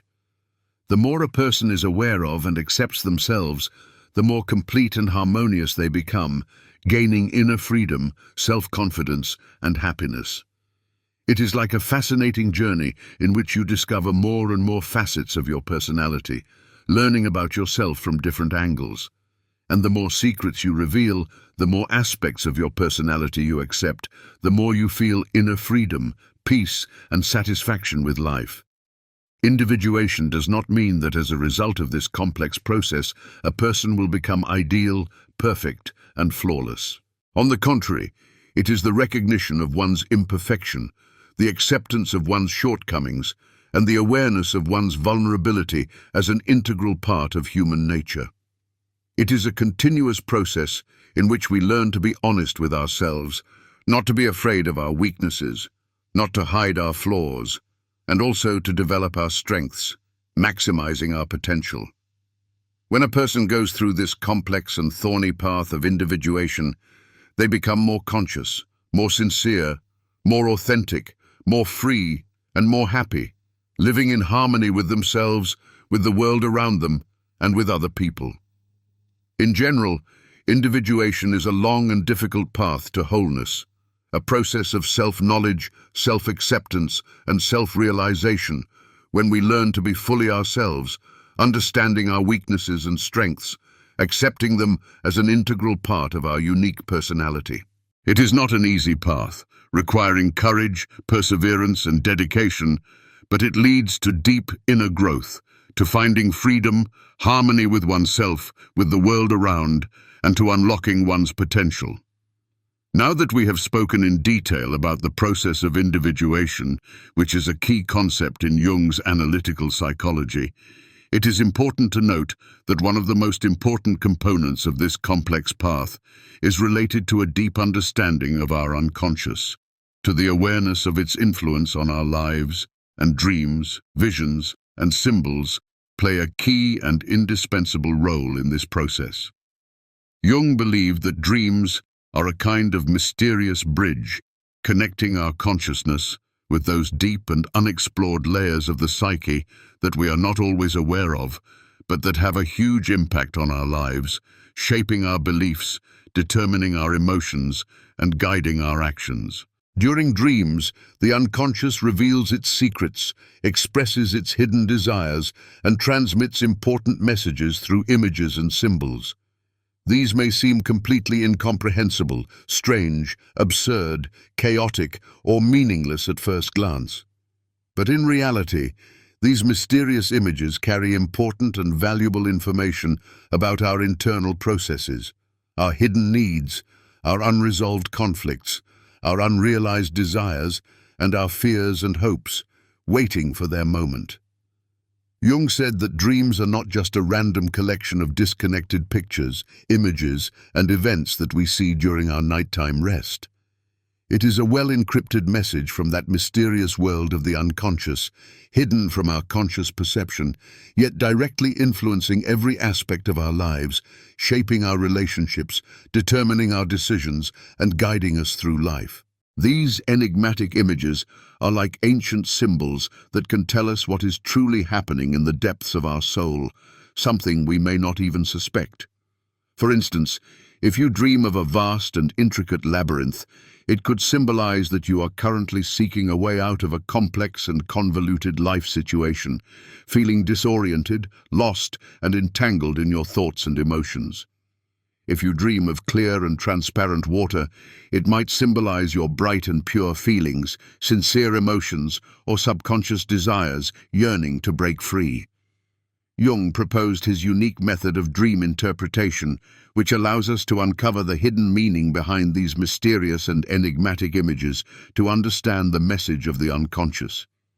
He believed that each symbol in a dream is not merely random, meaningless, or arbitrary, but closely connected to the dreamer's personal experiences, their individual background, and the universal archetypes that exist in the collective unconscious.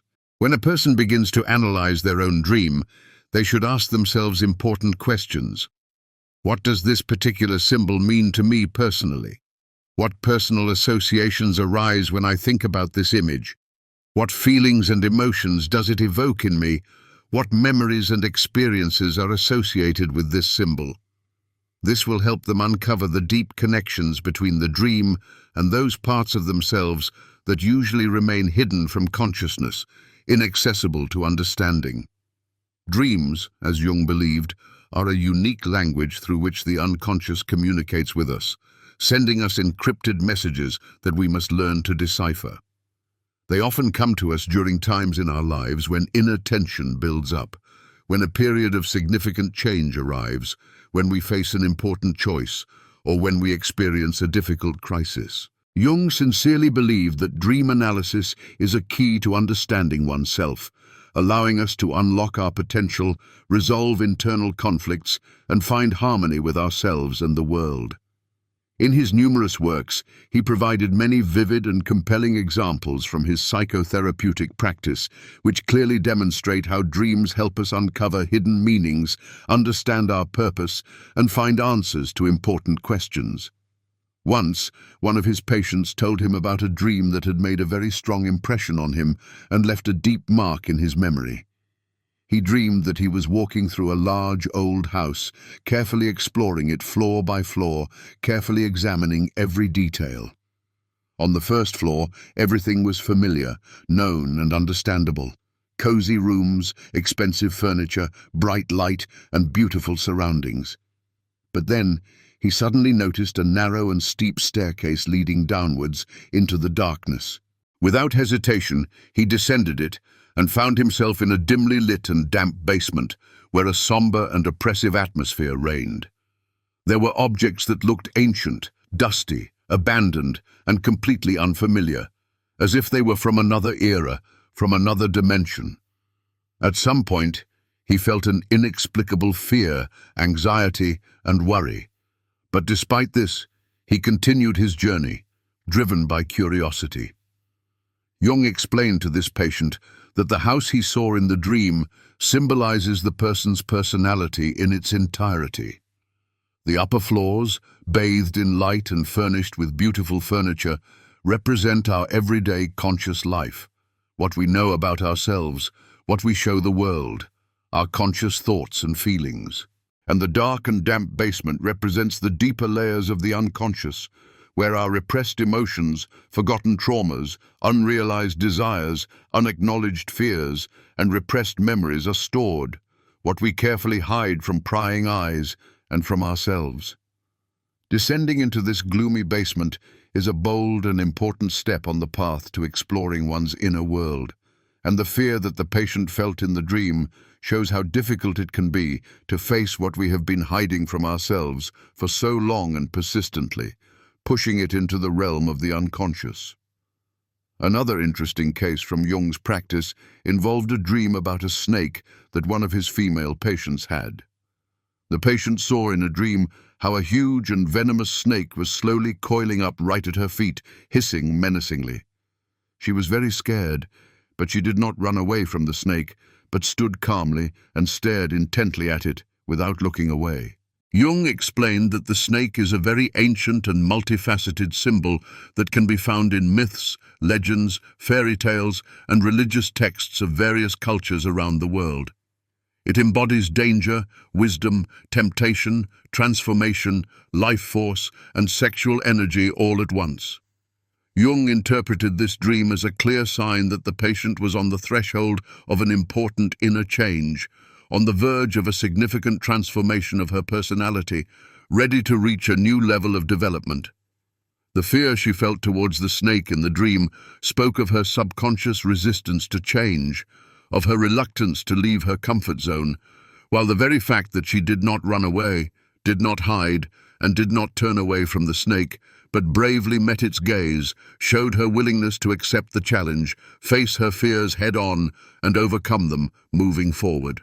These vivid and memorable stories clearly illustrate how Carl Gustav Jung helped his patients connect their inner experiences, hidden desires, and external circumstances of their lives to interpret dreams and find valuable clues in them.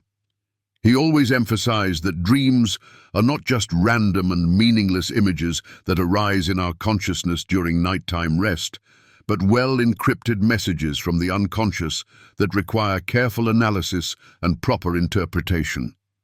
Through these mysterious messages, our unconscious gives us valuable clues, helps us find solutions to complex problems, see what we ourselves have not noticed about ourselves, understand our strengths and weaknesses, and realize our true needs and desires. When analyzing dreams, Jung never sought simple and direct meanings, as ordinary dictionaries of symbols do, offering universal interpretations for everyone. For him, each dream was a unique work of art, requiring an individual approach and a deep understanding of the context of a person's life, their personal history, their values, and their beliefs. Ultimately, for Jung, dreams were not only a valuable tool for exploring the depths of the unconscious, but also an important part of the complex and lengthy path of individuation, helping us to unlock our potential and find harmony. After all, it is through working with dreams, through understanding the language of symbols, that we can realize which parts of ourselves still remain hidden, unrealized, and require our close attention so that we can integrate them into our whole personality. This is a complex, painstaking, and fascinating process that requires honesty with oneself, great patience, courage, determination, and a willingness to go out to meet the unknown, opening new horizons of self-knowledge. Continuing our story about symbols, dreams, and their inextricable connection to culture, it should be noted how deeply symbols are connected both to our personal experience, to our individual memories and experiences, and to culture, to the society of which we have been a part since birth. Jung believed that the symbols we see in our dreams are not just random images arising out of nowhere, but unique bridges that connect our individual psyche with the collective unconscious, with a vast repository of universal human experience, knowledge, beliefs, values, archetypes, and myths accumulated over millennia of history. This explains why such fundamental symbols as water, fire, earth, air, sky, sun, moon, mountains, forest, or animals are perceived similarly in various cultures around the world, but at the same time acquire a unique meaning for each individual person, depending on their personal experience and life circumstances. Cultural context plays a huge role in how we perceive symbols and how we interpret their meaning. For example, the image of a snake in one culture may be associated with wisdom, healing, transformation, and rebirth, while in another culture, the same symbol will be associated with danger, temptation, deception, betrayal, and evil.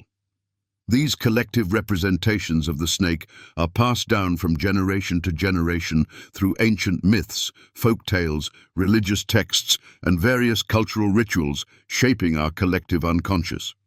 However, symbols not only reflect a culture common to all, but are also closely intertwined with our personal experience, with our individual experiences, adding unique shades and nuances to their meaning. For example, for one person, the vast sea can be a symbol of freedom, adventure, new opportunities, and boundless space, because they spent their carefree childhood on the seashore, enjoying the sun, sand, and the sound of the waves. While for another person, it will be associated with danger, storm, fear, and uncertainty if they survived a severe storm in the open sea, almost dying. Jung especially emphasized that the symbols we see in our dreams always carry a dual meaning, combining both the universal and the individual. On the one hand, they come from the depths of the collective unconscious, connecting us with the common human heritage, with the common experience of humanity, accumulated over millennia of history. On the other hand, they reflect our personal experiences, innermost desires, subconscious fears, childhood memories, and unrealized dreams, giving the symbol an individual meaning. Thus, each symbol that appears in our dream is a unique and complex code that can be deciphered only taking into account both general cultural and personal associations, considering the context of a particular person's life. For instance, in a dream, one might see a mighty ancient tree with strong and deep roots reaching into the earth. In a global and universal sense, the tree often symbolizes life, growth, development, connection with ancestors, rootedness in the past, stability, strength, wisdom, fertility, and spirituality.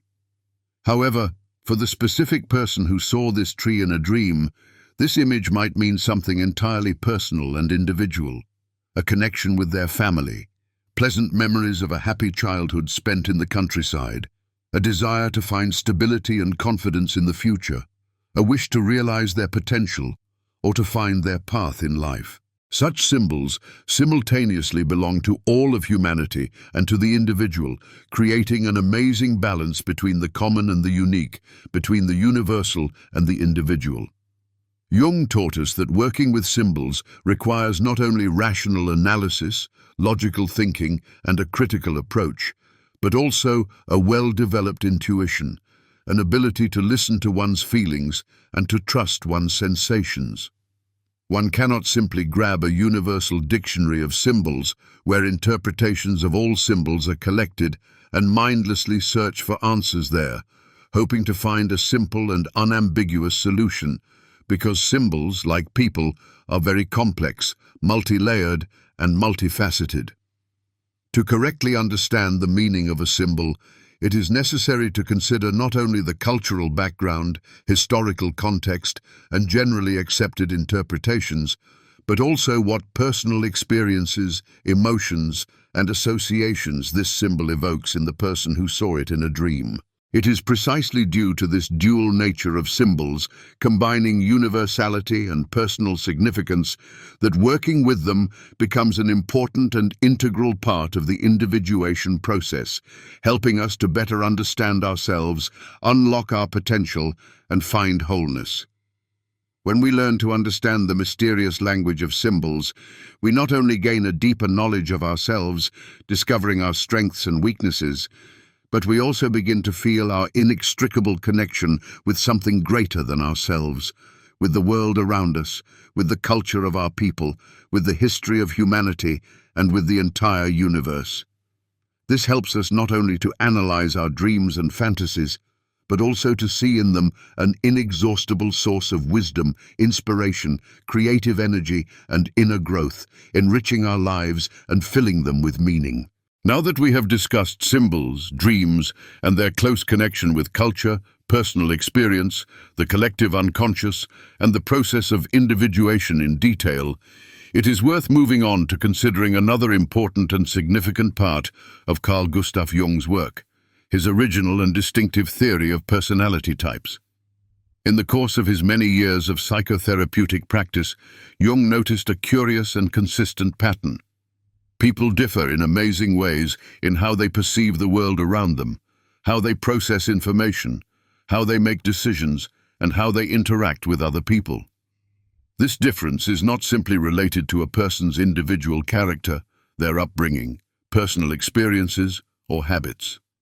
It lies much deeper, as if each personality is initially programmed to react to the world in a certain way, choosing their unique path. Jung began his research with careful and attentive observation of his patients who came to see him and of ordinary people surrounding him in everyday life, trying to understand the reasons for their differences. He noticed that some people feel confident and comfortable interacting with others. They enjoy being the center of attention, participating in lively parties, sharing their thoughts and their emotions and feelings, expressing themselves without hesitation, easily establishing new contacts and making acquaintances. Others, on the contrary, are more immersed in their inner world, prefer to reflect, analyze, contemplate, and feel much better alone or in a small circle of close and trusted friends, avoiding noisy companies and mass events. Thus, the idea of the existence of two large and opposite personality orientations gradually emerged: extroversion, directed outward, and introversion, directed inward, determining the way a person interacts with the world around them. Extroverts, according to Jung, are those people who look outward, who are turned toward the external world. Their life energy is directed toward the external world, toward other people, toward surrounding events. They draw energy from communication, love to share their thoughts, feelings, and emotions, love to discuss, act, experiment, and be in constant motion. For an extrovert, life is a large and colorful stage on which something is always happening, and the more events, the more movement, the more impressions, the better and more interesting it is for them. Introverts, on the contrary, are those people who look inward, who are turned toward their inner world. They draw vital forces and energy not from the external world, but from their own inner space, from reflection, contemplation, creativity, and self-analysis. They value time alone, to think about what is happening, to understand their feelings, to sort out their thoughts, and to find answers to complex questions within themselves and not in the external world. For an introvert, external bustle, noise, and constant communication can be tiring and exhausting, while solitude is not a distressing and painful state, but a comfortable, pleasant, and even necessary time that they use to restore strength and replenish energy. Jung particularly emphasized that extroversion and introversion are not clear and strict labels that can be attached to a person once and for all. They are neither good nor bad, neither a correct nor an incorrect way of life. Rather, they are two opposite poles between which most people are located, exhibiting signs of both extroversion and introversion in various situations, depending on the circumstances. Even the most sociable and energetic extrovert sometimes needs solitude and silence to rest and regain strength, and the most withdrawn and unsociable introvert occasionally needs communication and company to feel part of society. Jung, developing his theory of personality types, proposed an original idea according to which each person can be classified and assigned to a certain type, depending on how they predominantly perceive the world around them and how they usually make decisions. He identified 8 basic personality types, which are formed by combining 4 psychological functions that determine how information is perceived and processed, and 2 orientations of consciousness: extroversion, directed outward, and introversion, directed inward.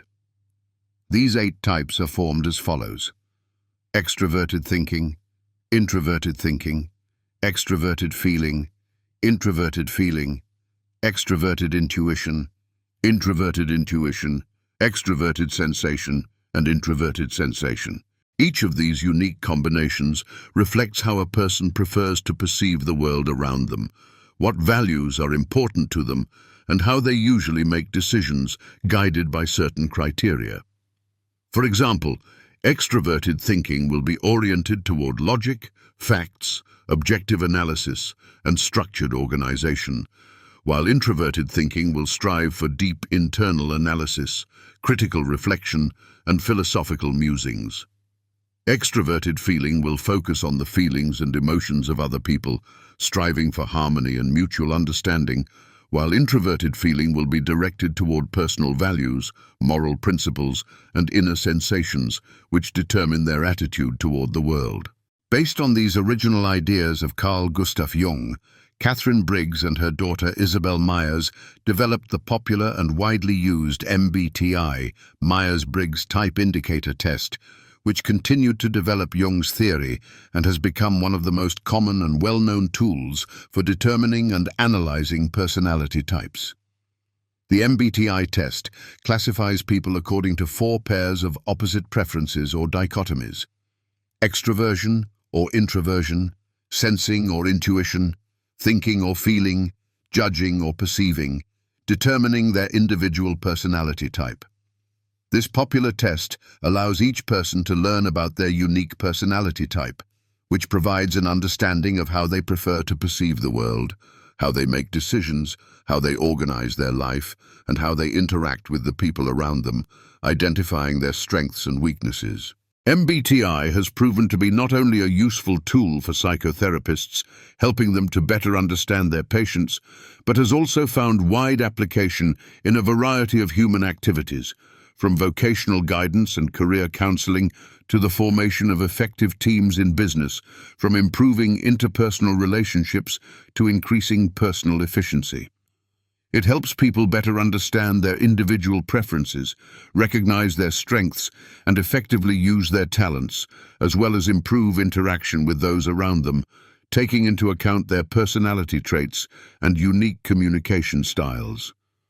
The works of the outstanding Swiss psychologist Carl Gustav Jung have had a profound and multifaceted impact on many fields of knowledge, including psychology, philosophy, anthropology, religious studies, art, and literature, changing our understanding of human nature. His innovative ideas became the foundation for entire directions in psychology and made a significant contribution to the development of other scientific disciplines, enriching them with new knowledge and perspectives. In the field of psychology, Jung's theories had a huge impact on the development of analytical psychology, which departed from Freud's classical psychoanalysis, placing emphasis on a deeper and more comprehensive understanding of the unconscious, archetypes, individuation, and spiritual development of the individual. His revolutionary concept of the collective unconscious opened up new horizons for psychotherapists, helping them to better understand the symbolism of dreams, myths, and fairy tales, as well as their important role in individual development and the healing of the psyche. The influence of Jung's ideas can be seen in various modern psychotherapeutic approaches, such as depth psychology, art therapy, and Jungian sand play therapy, where special attention is paid to archetypes, symbols, creative self-expression, and exploration of the unconscious in the process of treating patients. In philosophy, Jung's works inspired the development of new approaches to understanding human personality, consciousness, culture, and spirituality, opening up new perspectives for comprehending existence. His profound ideas about the connection between the inner world of the individual and the collective unconscious have had a significant impact on philosophers seeking to study not only the rational but also the irrational aspects of the human psyche, to explore the deep motives of behavior and to understand the nature of human existence. He proposed the concept of individuation, according to which each person has their own unique path to self-realization and the attainment of wholeness, and this complex process is part of a broader, universal current that connects all people together. Such well-known and influential philosophers as Martin Heidegger, Michel Foucault, Erich Fromm, and Stanislav Grof have discussed issues of identity, freedom, responsibility, and self-knowledge, often making references to Jungian ideas and using them in their works. Jung also had an enormous impact on art and literature, becoming a source of inspiration for many creative individuals. His theories on symbols, archetypes, and the unconscious have inspired artists, writers, poets, playwrights, and directors to create unique works that reveal the deeper aspects of the human psyche. In the visual arts, Jungian psychology has given rise to a new approach to the study of symbolism and its role in the creative process. For example, artists have begun to actively use archetypes such as the shadow, anima, and animus, the wise old man, the hero, and the great mother in their works to create multi-layered images that explore the inner world of the individual, their relationship with the unconscious, and their quest for self-knowledge. In literature, writers such as James Joyce, Hermann Hesse, Thomas Mann, Franz Kafka, Jorge Luis Borges, and Paulo Coelho have used Jung's ideas about the collective unconscious, archetypes, individuation, and symbolism to create complex and profound images that address inner conflicts, archetypal motifs, and humanity's eternal striving for self-fulfillment, touching the most secret corners of the human soul. In cinema and theatre, especially in the works of such outstanding directors as Friedrich Wilhelm Murnau, Ingmar Bergman, Andrei Tarkovsky, Federico Fellini, Alfred Hitchcock, Stanley Kubrick, David Lynch, Darren Aronofsky, and Christopher Nolan, one can see the clear influence of Jungian theory in the use of symbolism, dreamlike imagery, and archetypal characters to express deep psychological processes, reveal complex themes, and explore the human psyche. Carl Gustav Jung offered a completely new perspective on the inner world of the individual, on their mental development, and on their relationship with the world, which opened up limitless possibilities for self-knowledge and a deep understanding of human nature. His groundbreaking ideas about depth psychology, archetypes, the collective unconscious, individuation, and symbolism remain relevant and influential to this day, continuing to inspire scientists, psychologists, philosophers, artists, writers, and directors, shaping psychology, philosophy, art, and literature, and inspiring the creation of amazing works that help us better understand ourselves, other people, and the world around us, opening up new horizons of knowledge. Carl Gustav Jung's ideas have found widespread dissemination and application in modern pop culture, exerting a tremendous influence on cinema, literature, music, video games, comic books, television, and other forms of art that shape our worldview. His original concepts about the collective unconscious, archetypes, individuation, symbolism, and dreams provided a powerful toolkit for creating complex, multi-layered, profound, and memorable characters and gripping plots, which attracted the attention not only of psychotherapists and scientists, but also of creative people around the world who saw in his theories a valuable source of inspiration. In cinema, the influence of Carl Gustav Jung's ideas is especially vivid and distinct in the works of such outstanding and world-renowned directors as Francis Ford Coppola, Stanley Kubrick, Alfred Hitchcock, Ingmar Bergman, Andrei Tarkovsky, Federico Fellini, Terry Gilliam, Darren Aronofsky, Christopher Nolan, David Lynch, Alejandro Jodorowsky, and Guillermo del Toro. For example, in the famous and iconic Star Wars film series created by American director George Lucas, one can clearly trace the use of archetypes that Carl Gustav Jung described in detail in his works exploring the human psyche. The characters in these world-famous films, such as Luke Skywalker, the hero searching for his path, Darth Vader, the shadow, the dark side of the personality, Yoda, the wise old man, the mentor, Princess Leia, the anima, the feminine aspect, and Emperor Palpatine, the trickster, the embodiment of evil, represent the very universal archetypes that help reveal the inner conflicts of the characters, show their path of development and transformation, attracting the attention of viewers. The use of these archetypes makes the films deeper, more understandable, and more universal, because they appeal to those deep layers of our psyche that are understandable to all viewers, regardless of their cultural background, age, gender, education, and life experience. David Lynch, in his mysterious and mesmerizing films such as Twin Peaks, Mulholland Drive, Lost Highway, and Eraserhead, also frequently uses Jungian ideas, creating complex, ambiguous, and contradictory images that can be interpreted through the prism of archetypes and unconscious processes, reflecting on the deeper aspects of the human psyche.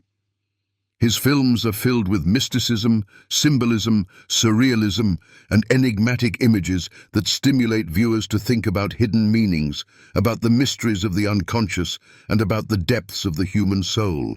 In his works, Lynch often shows how our dark and repressed aspects of personality, that is, the shadow, can manifest in real life, destroying our dreams and relationships, and how individuals go through a difficult and thorny path of self-knowledge, trying to integrate their shadow into a holistic personality.